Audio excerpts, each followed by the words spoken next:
Salam sejahtera buat saudara-saudaraku pencinta siraman kalbu sore. Mari kita bersatu berdoa. Allah yang sungguh baik, sumber kehidupan, penyegar hati pikiran dan kehidupan kami. Engkaulah yang menjadi santapan rohani kami. Engkau yang dalam firman-Mu, firman yang berkuasa membentuk kehidupan yang baru dalam keseharian kami. Berikan kami bekal Roh Kudus lewat sabda-Mu. Dalam nama Yesus kami berdoa. Amin. Firman Tuhan buat kita di sore hari ini, hari Sabtu, tanggal 3 Oktober 2020 dari Yohanes pasal 7 ayat 37 sampai ayat yang ke-44 dikatakan firman Tuhan demikian. Air sumber hidup. Dan pada hari terakhir, yaitu pada puncak perayaan itu, Yesus berdiri dan berseru, "Barang siapa haus, baiklah ia datang kepadaku dan minum. Barang siapa percaya kepadaku, seperti yang dikatakan oleh kitab suci, dari dalam hatinya akan mengalir aliran air hidup." Yang dimaksudkannya ialah roh yang akan diterima oleh mereka yang percaya kepadanya. Sebab roh itu belum datang karena Yesus belum dimuliakan. Beberapa orang di antara orang banyak yang mendengarkan perkataan itu berkata, "Dia ini benar nabi yang akan datang." Dan yang lain berkata, "Dia ini Mesias."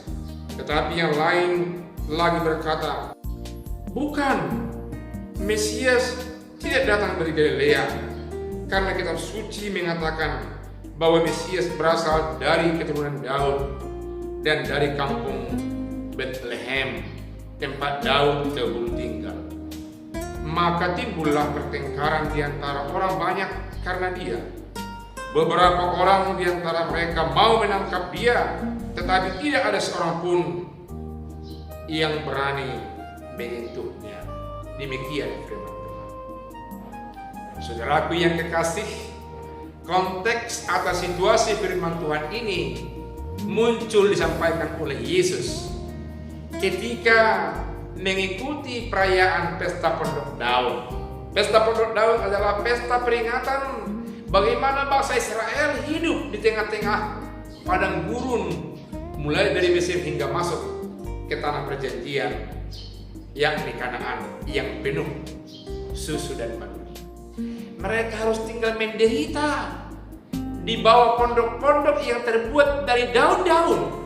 Namun mereka secara iman makmur karena percaya Allah menyertai dan memberkati mereka. Itulah yang termasuk mereka rayakan setiap saat di Yerusalem sebagai pusat dari kegiatan rohani secara nasional bangsa Israel.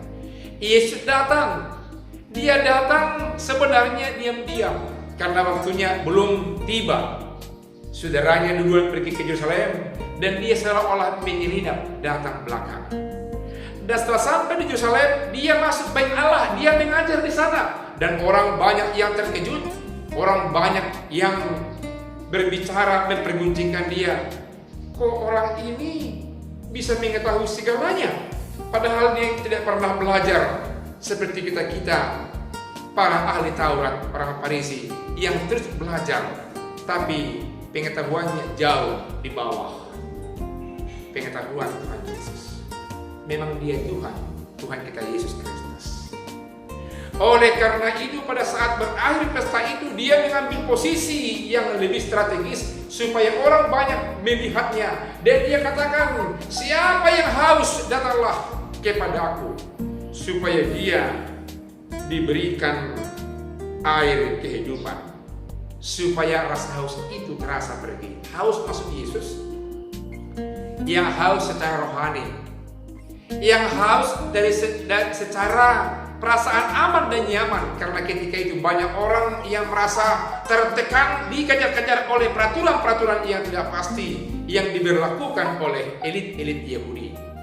dan dia menunjuk kepada dirinya jikalau sudah datang Roh Kudus yang akan sekaligus memberikan jawaban kehausan kepada mereka.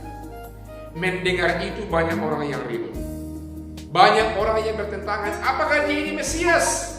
Apakah dia ini Nabi yang dijanjikan? Tidak, kalau Mesias akan datang dari Bethlehem, tempat Daud yang dulu.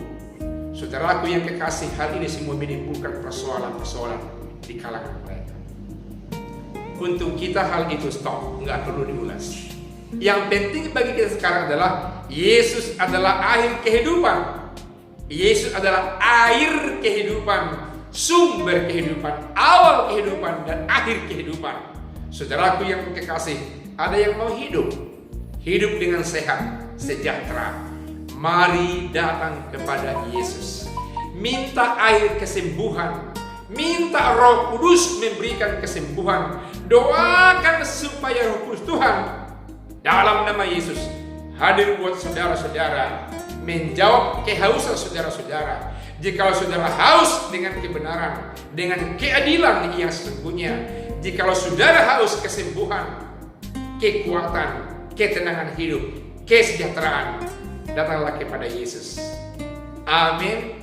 Tuhan memberkati, kita berdoa. Terima kasih Allah Bapa di surga, karena Engkau telah datang ke dunia dalam nama Yesus yang sekaligus menjadi sumber kehidupan, penjawab rasa haus kami. Dia adalah air kehidupan dalam kehidupan kami, dan Dia sumber segalanya atas segala sesuatu, jawaban problema kehidupan kami. Kami mau sukses, kami mau sejahtera, kami mau nyaman, kami mau aman, kami mau sembuh dan kuat. Kami datang kini kepada Yesus Tuhan kami. Berikan kami Tuhan kesembuhan hati, pikiran, fisik, dan semua pergumulan kehidupan kami, agar kami semakin nyata sebagai anak-anak-Mu yang di rumah sakit, yang di rumah, yang di pegunungan, yang di lautan, yang di udara, yang di istana, yang di rumah, di mana saja. Biar Roh Kudus-Mu yang menyembuhkan kehidupan kami. Dalam nama Yesus kami berdoa. Amin.